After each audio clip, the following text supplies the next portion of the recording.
Okay, now then listen. Obviously, I read JJK week to week. JJK is probably my second favorite anime. My second favorite manga and anime of all time currently. I can't lie. And after reading the chapter, obviously I'm gassed because Yuji used the main expansion. Obviously, Sukuna did his usual whatever of just escaping everything. But Yuji used the main expansion in this chapter, and obviously we all have our theories. Like, I think he might be doing something similar to Magano, where he equalizes their power and then they box like that because Sukuna's taking the form as taking the same form as him or whatever. But or it could be like what's it called, with Yuji has Cleveland dismantled, which affects Sukuna's soul. So he's gonna use this domain to get a soul hit on Sukuna's soul and finish him. But I saw this theory in the comments and I felt like I had to share this with the world. I sent it to my friend instantly. I screenshotted it. This guy, I don't know how he cooked up this theory. I don't know what he was thinking, but he's a he's a next gen prospect. I don't even know what word to. He's a foresee. If it's true, this guy is Gandhi. Like he's a foreseer. Like I don't know what he is. So here it is. Okay, so he said click on image if they are not decent quality. He says, I think that Yuji is very heavily correlated to a famous Buddha name, I can't pronounce that, as shown by the newest feeds. Basically, this is his domain expansion. Cool. And these hand signs correlated to this god. And these are the hand signs correlated to this god. He hasn't yet achieved Buddha status, but is an enlightened being. It is already proven that Gege is heavily inspired by Buddhism to create the domain expansion hand signs like Gojo and Sukuna and etc. See this? He says, see the similarity, and yeah, look at his hands right here, and then look at the hands here. I can't. It's blurry in it, but like it's the same hand sign really. So then, of course, just by hand signs alone is no proof.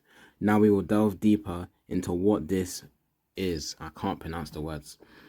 He is an enlightened being who vows to empty all hells, to save the sinners before achieving enlightenment to become a Buddha. And the important part, he is the guardian of children and the patron deity of deceased children and aborted fetuses in Japanese culture. Just by the fetuses alone, you know where this is going. Whatever. This ties directly to Yuji's dad, Jin, being a stillborn fetus that never saw the light of day because Sukuna ate him, as well as Yuji himself consuming all the remaining curse womb death paintings, all aborted fetuses to gain blood manipulation. This is a good lead, but the most major lead that points to this is all the major players we have going against Sukuna in order for Yuji to land the domain expansion. To refresh your memories, the Buddha is known for his binding vow, of not achieving Buddhahood until all hells are emptied and every sinner is saved, and he has 6 envoys under his command to save sinners of 6 different realms. Can't really see it here, but he's going to explain it later on. If you imagine Sukuna or even Megami himself to be a great sinner that has to go through all 6 envoys correlating to 6 different karma realms to be saved, then the connections are clear. He first has to go through the Yama envoy, as in Gojo, the honored one. Yama is the ruler of hell and can be considered an honored one of his realm. This can correlate to both Gojo and Sukuna calling themselves the strongest and wanting to defeat the other to keep their titles. Treasure holding lad. This is definitely Higuruma, who was able to take away Sukuna's weapon. You can also argue that Kashimo is the hungry ghost of the past, but I don't think it fits Kashimo because he's more of an outsider rather than Yuji's true allies like the other examples. Great strength envoy, Maki and a pure physical prowess. Great compassionate goddess, Yuta and his all-encompassing love domain. Precious treasure goddess, this is Kusakabe because the envoy defends the human realm, and Kusakabe was able to buy time for the gang to recover with nothing but pure simple domain of the weak, domain of the helpless human to fight against demons beyond their powers. And finally, summoning heaven envoy, guarding the heaven realms, Jacob's ladder. Enough said. Whatever.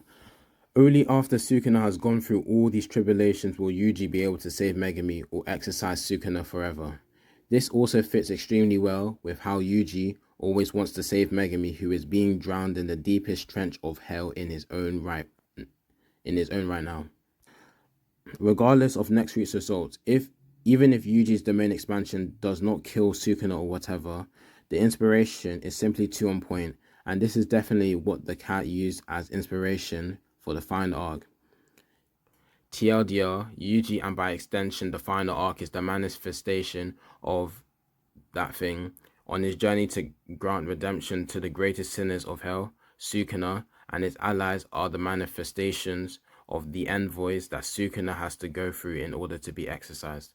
And honestly speaking, this may be the best domain expansion theory I've seen in time. Because when I saw it, I was just thinking, what's his innate techniques? Blood manipulation and shrine, or yeah, blood manipulation and shrines. I was thinking, is this going to be based off that? So the train station, obviously Yuji has his hands. I thought he's just going to box him and be destroying Sukuna's soul. But this right here, the amount of research he did, everything, it just makes sense. I can't lie, it just makes sense. And if this is what it is, what's his name? A refined gentleman. He truly is a refined gentleman. He is the refined gentleman. Like he's him.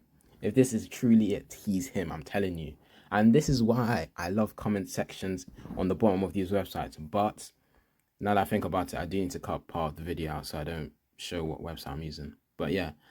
Oh my gosh, this guy is goated. I'm sorry, this guy is goated.